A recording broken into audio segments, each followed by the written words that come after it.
3 digit का number जैसे मान लीजिए कि यहाँ पर 529, ये मेरे भाई यहाँ पर किसका स्क्वायर होगा, ठीक है। या फिर मान लीजिए मेरे भाई 484, यहाँ पर ये किसका स्क्वायर होगा, ठीक। तो यहाँ पर देखिए जब 3 अंकों का अगर आपको कोई भी डिजिट दिया जाता है तो स्टेप नंबर 1 मेरे भाई क्या होता है, स्टेप नंबर 1 हमारा होता है पेयरिंग करना। क्या करना, जोड़ा बनाना। जोड़ा कैसे बनाएंगे, बाएं से 2 अंक को ले लो, तो मेरे भाई यहाँ देखो ये 529 है मेरे भाई, यहाँ से 2 अंकों को ले लो, इसके बगल में 0 लगा करके यहाँ से मेरे भाई 2 अंकों को ले लो, ठीक है। तो ये तुम्हारा मेरे भाई बन गया पूरा का पूरा पेयर। अब पेयर लगाने के बाद में दूसरा काम यहाँ पर क्या करना है, स्टेप नंबर 2 मेरे भाई यहाँ पर ये होगा कि आपको ये देखना है कि कौन सी संख्या का स्क्वायर करने पर उसका यूनिट डिजिट 9 आता है। तो आप बोलोगे सर देखो 2 संख्याएं होती हैं, ठीक है सर, किसका स्क्वायर करने पे, तो सर यहाँ पर या तो यूनिट डिजिट 3 हो सकता है या यूनिट डिजिट 7 हो सकता है। 3 का भी स्क्वायर करो तो 9 आता है, और 7 का स्क्वायर करो तो 49 आता है, जिसमें यूनिट डिजिट कितना होता है, 9 होता है। तो सर यहाँ पर ये इसका भी हो सकता है और इसका भी हो सकता है, ठीक है। अब उसके बाद में दूसरे वाले जोड़े में देखो कौन ऐसा परफेक्ट स्क्वायर है जो मेरे भाई इससे छोटा है या इसके करीब है।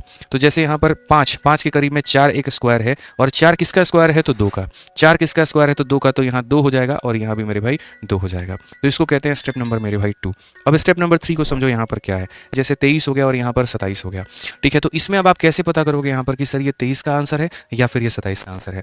तो मैं कहता हूँ 23 के पीछे एक डेसिमल में चले जाओ, 27 से आगे एक डेसिमल में, डेसिमल नहीं मतलब एक 0 वाला डिजिट चले जाओ। जैसे 23 के पीछे मेरे भाई क्या होता है, तो 20 होता है, और 20 का स्क्वायर कितना होता है, तो 20 का स्क्वायर मेरे भाई 400 होता है। 27 के आगे मेरे भाई 30 होता है, 30 का स्क्वायर हमारा 900 होता है। अब आप देख लो सर ये जो 529 है ये हमारा इसके करीब में है या फिर इसके करीब में है। तो सर अगर ये पहले वाले के करीब में होगा तो आंसर ये होगा, और अगर ये बाद वाले के करीब में होगा तो आंसर ये होगा। बोलोगे सर करीब का सेंस क्या बनता है, वो थोड़ा हमको समझ में नहीं है। तो करीब का सेंस का मतलब यहाँ देखो डिफरेंस 129 का है और यहाँ डिफरेंस 300 से भी ज्यादा है। तो स्टेप नंबर 1 था पेयर करना, स्टेप नंबर 2 था दोनों पेयर से डिजिट्स को निकालना, और स्टेप नंबर 3 था मेरे भाई नियरेस्ट डिजिट देखना क्या होता है।